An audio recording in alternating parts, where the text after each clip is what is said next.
বিনীতের বিপদ বাড়ি। প্রাক্তন সিপির বিরুদ্ধে জনস্বার্থ মামলা করা হয়েছিল। জনস্বার্থ মামলার পেটিশনার ছিলেন অনামিকা পাণ্ডে, অমৃতা পাণ্ডে। আরজিকর কাণ্ডে তথ্য প্রমাণ লোপাট মামলাতে একটি আলাদা করে একটি হিয়ারিং ছিল, যাতে ডিওপিডিকে অব্যাহতি দেয় হাইকোর্ট। কারণ বিনীত গোয়েল এই যে নাম বলে দিয়েছেন, অভয়ার আসল পরিচয় বলে দিয়েছেন, তা নিয়ে অনেক জলঘোলা হয় এবং তারপর ডিওপিডি অর্থাৎ কেন্দ্র, অমিত শাহ দপ্তরকে অব্যাহতি দেওয়া হয়। কারণ বিনীত গোয়েল এখন রাজ্যের একজন আইপিএস অফিসার। আইপিএস এর বিরুদ্ধে ব্যবস্থার দায়িত্ব রাজ্যের। যদি সার্ভিং আরপিএস হন, বিনীত গোয়েল যদি সেন্টারে কাজ করতেন এই মুহূর্তে, তাহলে সেন্টার দেখতো, কিন্তু এই মুহূর্তে রাজ্যকে ব্যবস্থা নিতে হবে। রাজ্য ব্যর্থ হলে কেন্দ্রের ভূমিকা, অর্থাৎ বিনীত গোয়েলের বিরুদ্ধে যদি কেউ ব্যবস্থা নিতে পারে সেটা রাজ্য নেবে, মমতা বন্দ্যোপাধ্যায় নেবেন। কেন্দ্রের উত্তরে হলফনামা তলব করেছে আদালত।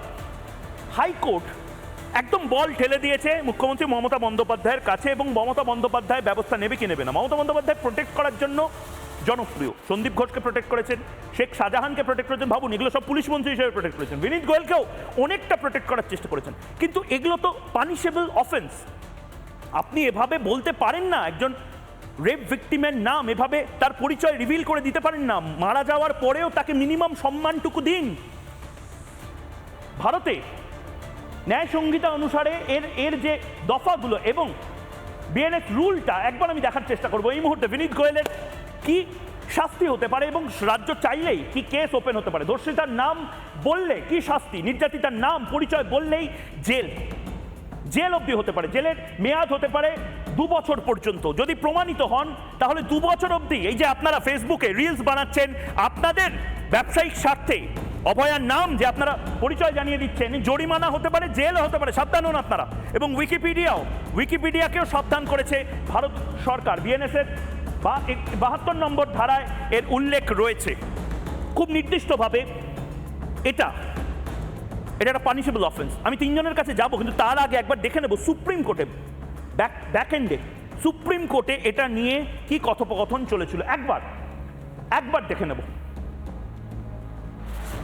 সুপ্রিম কোর্টে কি নির্দেশ দিয়েছিল। সুপ্রিম কোর্ট প্রকাশ করা যাবে না নির্যাতিতার পরিচয়, তারপরেও অসভ্যতামি চলেছে। রিলস বানানো হয়েছে, অভয়ার মুখ, তার ছবি, তার ব্যক্তিগত ছবি সমস্ত কিছু পাবলিক করে দেওয়া হয়েছে।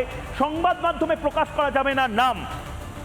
আমরা দায়িত্বশীল সংবাদ মাধ্যম হিসেবে বিপ করছি, একটা আইপিএস অফিসারের কথোপকথন বিপ করা যায় না, আমাদের করতে হচ্ছে, কারণ তিনি এতটাই অপদার্থতার কাজ করেছিলেন। নাম নেওয়া যাবে না সোশ্যাল মিডিয়াতেও নাম নিয়ে অনেকে করছেন, সাবধান হন আপনারা। বিনীত গোয়েল যদি ফাঁসেন আপনারাও কিন্তু ফাঁসবেন। পরোক্ষভাবেও পরিচয় প্রকাশ করা যায় না, তার মা বাবার মুখ দেখানো যায় না, নির্যাতিতার মৃত্যুর পরেও পরিচয় গোপন রাখতে হয়। এটা সুপ্রিম কোর্টের 2019 সালের একটি অর্ডারে, এবং সেটা নিয়ে আমি অরিত্রর কাছে যাব। মৃতার আত্মীয়ার অনুমতি দিলেও একই নিয়ম, অর্থাৎ আজ যদি পার্ক স্ট্রিট রেপ কেসের ভিকটিমের ফ্যামিলি বা অভয়া কেসের যারা মা বাবা রয়েছেন, কাকু কাকিমা রয়েছেন, তারাও যদি অনুমতি দেন, তারাও যদি নাম বলেন, সেই নামও প্রকাশ করা যায় না। অরিত্র, আমি ঠিক বলছি না ভুল? এবং বিনীত গোয়েল কিভাবে ফাঁসতে পারেন যদি রাজ্য সরকার দায়িত্ব নেয়? কারণ এই মুহূর্তে পরিস্থিতি বুঝে সিদ্ধান্ত নেবেন সেশন জাজ, একদম সরাসরি। এগুলো তো আইন আছে আমাদের দেশে, নথিতে নির্যাতিতার নাম বাইরে বেরোতে পারে, এটা প্রিভেন্ট করার দায়িত্ব কেন্দ্র রাজ্যের। এমন আশঙ্কা থাকলে নথি থাকবে মুখ বন্ধ খামে।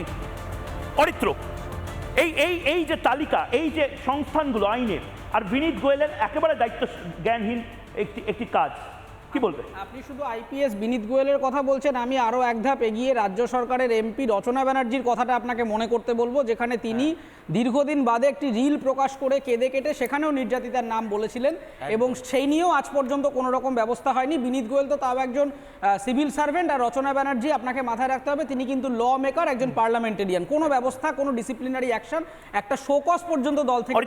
অরিত্র, যেহেতু তুমি এখন আনইন্টারাপ্টেড বলছো এবং তুমি বলার সময় এই রচনা ব্যানার্জির কথা বললে, একবার দর্শককে কনটেক্সটটা বোঝানোর জন্য রচনা ব্যানার্জি ঠিক কি বলেছিলেন একবার শুনবো ছোট করে। আওয়াজ উঠিয়ে রাখবেন যতক্ষণ না সুবিচার পায়, এই আওয়াজটা তুলে রাখবেন। বাবা মা যেন সুবিচার পায়, দোষী যেন শাস্তি পায়, এই আওয়াজটা তুলে রাখবেন। আমরা সবাই মিলে শপথ করব, আমাদের যে ডক্টর যে ধর্ষিতা হয়েছেন, সেই ধর্ষিতা যারা করেছে, তারা দোষী, তার যে যদি শাস্তি হোক। এদেরকে কবে তলব করা হবে অরিত্র? দেখুন, তলব করা তো মানে আপনি একেবারে ভারতীয় ন্যায় সংহিতার যা হিসেব দেখালেন, ইমিডিয়েটলি সাসপেন্ড হওয়া উচিত, জেল হওয়া উচিত, এবং মানে একটা শোকজ সামন পর্যন্ত করে না। এবং তার কারণটা হচ্ছে, দেখুন, ডিসিপ্লিন শেখানোটা যে রাজনৈতিক দলের কর্তব্য হওয়া উচিত সেটা এরা নিজেরাই জানে না, কারণ আদ্যন্ত ক্রাইমকে পোষণ করাটাই যেন এই দলের একটা এজেন্ডা হয়ে দাঁড়িয়েছে। এবং সেই কারণে আজকে দেখুন, এতদিন হয়ে গেছে, এত লোকেরা বারবার নাম বলছে। 2019 সালে ভারত সরকারের সরাসরি গাইডলাইন রয়েছে, সেই গাইডলাইনে একেবারে 5 নম্বর পয়েন্ট আপনি দেখে নেবেন, ওয়েবসাইটে পাওয়া যায়। স্বরাষ্ট্র দপ্তরের গাইডলাইনে সমস্ত পুলিশ পার্সোনালিটিদেরকে বলা হয়েছে এই ধরনের ভিকটিমদের নাম একেবারে সিলবন্ধ খামে দিতে হবে। তার মানে কেন্দ্রীয় সরকারের গাইডলাইন ভায়োলেট হচ্ছে, সুপ্রিম কোর্টের অর্ডার ভায়োলেট হচ্ছে। আজ অবধি আপনি বিনীত গোয়েল সাহেবের একটা স্টেটমেন্ট পর্যন্ত দেখাতে পারবেন না যেখানে তিনি অ্যাটলিস্ট নিজে একটা ক্ষমা প্রার্থনা করেছেন যে হ্যাঁ আমি সেই সময় হয়তো জানতাম না। তিনি বলতেই পারেন যে আমি সেই সময় জানতাম না যে আনন্যাচারাল ডেথের কারণটা কি, সেই জন্য হয়তো বলে ফেলেছি। একটা স্টেটমেন্ট তিনি দেননি, তার কারণ হচ্ছে এই রাজ্য সরকারের একটা এজেন্ডাই হচ্ছে এমন কিছু, এই যে আপনি বলছেন না পুলিশদের থেকে ক্ষমতা চলে গেছে, আসলে তা না, পুলিশদেরকে দিয়েই এরা নিজেদের ক্ষমতাটা কায়েম করে রাখে। সেই কারণে যে ধরনের পুলিশরা এদের হয়ে কথা বলে, আপনার নিশ্চয়ই মনে আছে আইপিএস রাজীব কুমারের সম্পর্কে যখন সিবিআই সুপ্রিম কোর্টে এফিডেভিট রেসপন্স ফাইল করেছিল দুর্নীতির হার্ড ডিস্ক ট্যাম্পারিং এর জন্য, মাননীয় মুখ্যমন্ত্রী তিনি রাস্তায় অনশনে বসে পড়লেন। তো তার মানেটা কি, এই ধরনের ক্রাইম করা এবং অ্যাবেটমেন্ট টু ক্রাইমে সাহায্য করে যে ধরনের অফিসিয়ালরা, তারাই গভর্নমেন্টের গুড বুকে থাকেন।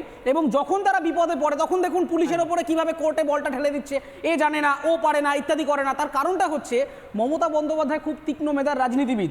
তিনি এই যে এখন মানে মমতা ভালো মুখ্যমন্ত্রী না অভিষেক ভালো মুখ্যমন্ত্রী, এটাও আমি বলে দিচ্ছি একেবারে স্ক্রিপ্টেড রাজনৈতিক একটা প্রোপাগান্ডা। মানুষের মধ্যে এই দুয়ে দুয়ে একটা 4 করে দেওয়ার একটা চেষ্টা। দেখুন, আমরা কিন্তু আসলে বিকল্প রাজনৈতিক দলের কথা আর ভাবছি না। আমাদের তর্ক বিতর্কের মধ্যে কিন্তু অল্টারনেট দল নিয়ে প্রশ্ন আসছে না। আমাদের আলোচনা করতে হচ্ছে আচ্ছা মমতা বেটার না অভিষেক ব্যানার্জি বেটার। আমরা কিন্তু অন্য দলকে এখানে ঢোকাতে পারছি না। এটা কিন্তু একটা মার্কেটিং এর গেম।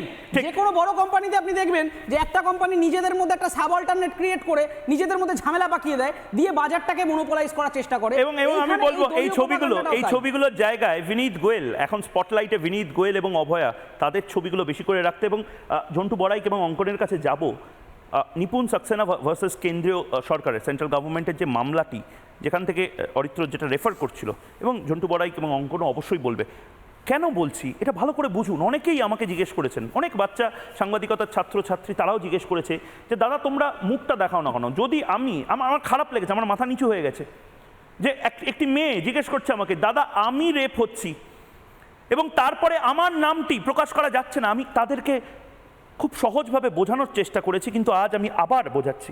নানা ধরনের কন্টেন্ট দেখার জন্য লাইক করুন, শেয়ার করুন আমাদের ফেসবুক পেজ, সাবস্ক্রাইব করুন আমাদের ইউটিউব চ্যানেল। পাশাপাশি অন্যান্য ব্রেকিং নিউজের জন্য অবশ্যই চোখ রাখুন রিপাবলিক বাংলায়।